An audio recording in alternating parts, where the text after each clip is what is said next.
बिस्मिल्लाहिर्रहमानिर्रहीम। अस्सलाम वालेकुम। पाकिस्तान का सेटअप की ग्रे लिस्ट में जाने का जितना फ़ायदा इंडिया ने, अमेरिका ने उठाया है, उसकी तारीख़ में मिसाल नहीं मिलती। अब खुशखबरी ये है, इस वीडियो की अहम डिस्कशन चलती रहेगी, लेकिन इससे पहले आप वीडियो को लाइक करें, टाइम्स ऑफ राय को सब्सक्राइब कर लें और बेल आइकन पर ज़रूर क्लिक करें कि सेटअप के 27 पॉइंट्स में से पाकिस्तान ने 26 पॉइंट्स जो हैं वो पूरे कर लिए हैं।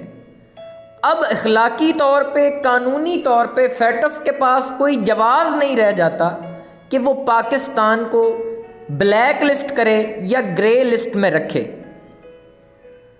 अब लेकिन इसके साथ ही पाकिस्तान के खिलाफ बैनुल अक़वामी ताकतें यकजा हैं। जो बाइडन जो है, अब वो पाकिस्तान से सख्त नाराज़ है। वो prime minister of Pakistan Imran Khan से, पाक आर्मी से अड्डे ना देने की वजह से वो बदला लेना चाहता है। अब हमारे खिलाफ शिकंजा टाइट हो चुका है।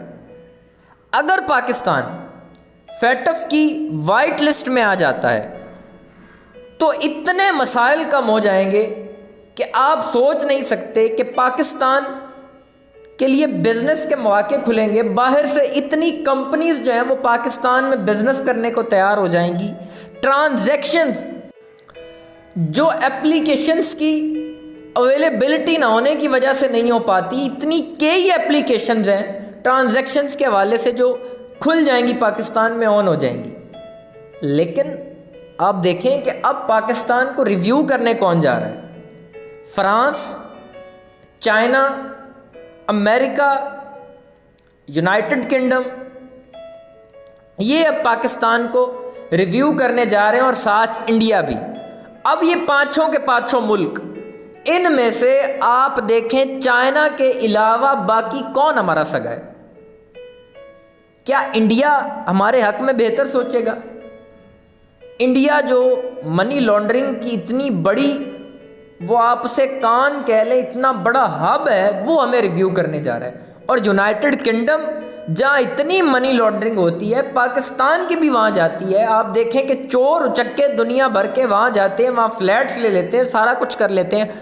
अब वो रिव्यू करने आ रहा है।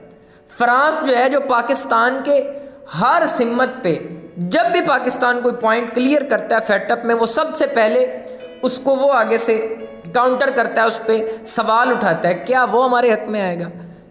इमरान खान जितना मर्जी यूनाइटेड किंगडम दौरे कर ले बरतानिया के, उन पे फिर भी इंडियन लॉबी का असर है, वो फिर भी इसराइल के दबाव में है, वो कभी पाकिस्तान के हक में नहीं आएंगे। लेकिन चाइना पूरी कोशिश कर रहा है कि किसी ना किसी तरह पाकिस्तान वाइट लिस्ट में आ जाए, पाकिस्तान के अंदर बिजनेस के लिए मौके खुल जाएं। लेकिन इसमें आप बाकी जो चारों मुल्क हैं, उनमें से आप कोई खैर की खबर नहीं रख सकते।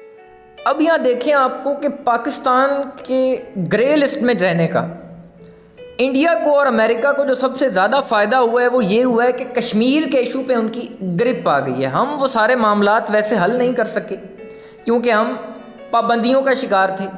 अब दूसरी जानिब आप देखें कि इंडिया ने ओपनली अब कहा है कि उसने अफ़गानिस्तान में $4 अरब इन्वेस्ट किया है, जिसकी वजह से इसमें दो राय ही नहीं है कि वहाँ से जो दहशत गर्दी है वो पाकिस्तान आई है।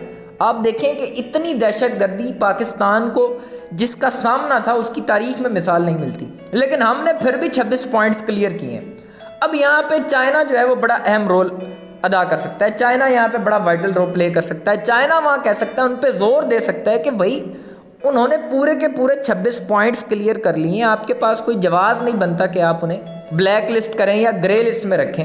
इसलिए वहाँ चाइना एक बहुत अच्छा किरदार अदा कर सकता है। और दूसरी तरफ जब आप देखें कि हम तो ब्लैक लिस्ट होने वाले थे, लेकिन वहाँ पे हमें किसने सपोर्ट किया? मलेशिया ने, टर्की ने।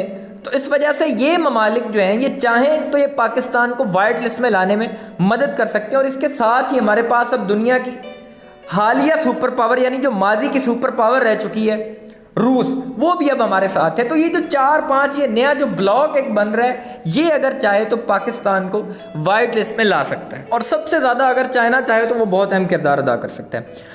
अब यहाँ जो एक चीज़ बड़ी ख़तरनाक होने वाली है जिसके लिए आपको मुस्तकबिल में फ्यूचर में तैयार रहना होगा, वो ये है कि इंडिया में इस वक्त कहीं भी कोई फेक हमला करवाया जा सकता है।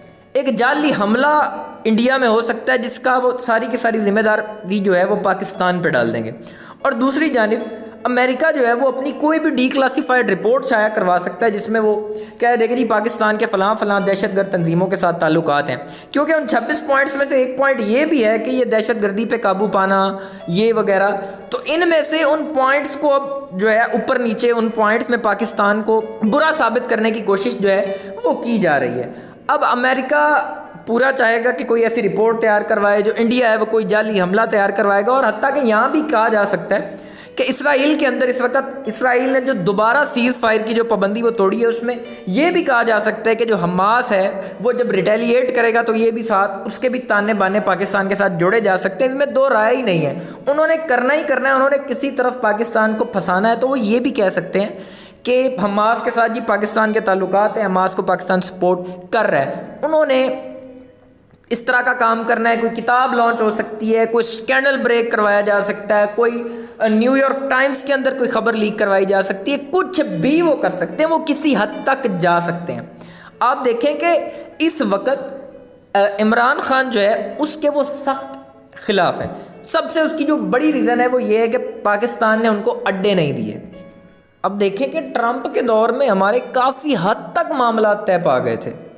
आप इस बात का अंदाज़ा लगाएं कि जब prime minister of Pakistan Trump के पास गए, अफ़गान तालिबान के साथ उनके मामला तय करवाए, एक बाकायदा मुआहदा हुआ कि हम आपको अफ़गानिस्तान से निकलने में मदद देंगे, तो उसकी बदले में ये पाकिस्तान को ऑफ़र की गई कि हम आपको मदद देंगे वाइट लिस्ट में आने के लिए। आप देखें कि आपको ट्रंप बड़ा याद आएगा इन मामलात में। ट्रंप ने आप देखें कि उसने पाकिस्तान में प्राइम मिनिस्टर ऑफ पाकिस्तान को इनवाइट किया, फिर आप अफगान तालिबान का अगर ले लें तो उसने उनको डेविड कैंप में बुलाया।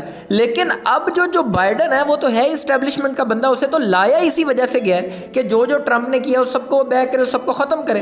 तो उसने उन तमाम मामलात को बैक कर लिया, उसको ख़त्म कर लिया।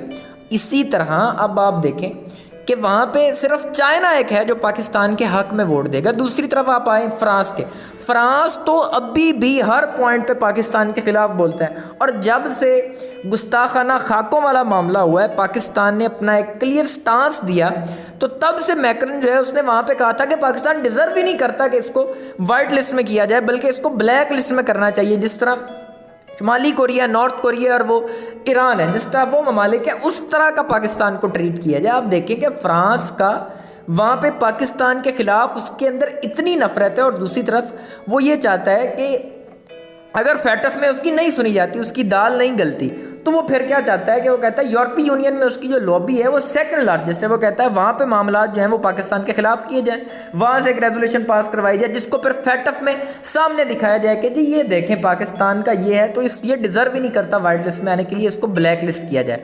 अब आप देखें कि सिवाय चाइना के और बाकी जो ममालिक हैं, रशिया वगैरह, ये वो इनके पाकिस्तान के हक़ में कोई नहीं है। लेकिन इसके भी साथ आप अगर देख लें तो चाइना सिर्फ एक वाहिद मुल्क है जो रिव्यू करेगा, तो रिव्यू के अंदर बाकी जो चार हैं वो पाकिस्तान के ख़िलाफ़ हैं। लेकिन एट दी एंड पाकिस्तान के ख़िलाफ़ उनके पास पॉइंट कोई नहीं है। पॉइंट्स की जहाँ तक बात है, पाकिस्तान ने वो 26 क्लियर कर दिए, उनके पास मौक़िफ़ कोई नहीं है पाकिस्तान को ब्लैक लिस्ट में करने के लिए। सिवाय अमेरिका के पास और कोई चारा नहीं है सिवाय पॉलिटिकल एजेंडा के। बाकी पाकिस्तान हर तरफ से इस वक्त कामयाब है। लेकिन इलामा इकबाल साहब फरमाते हैं कि हज़ार गम हो लेकिन ज़ुबां हो दिल की रफ़ीक, यही रहा है अज़ल से कलंदरों का तरीक।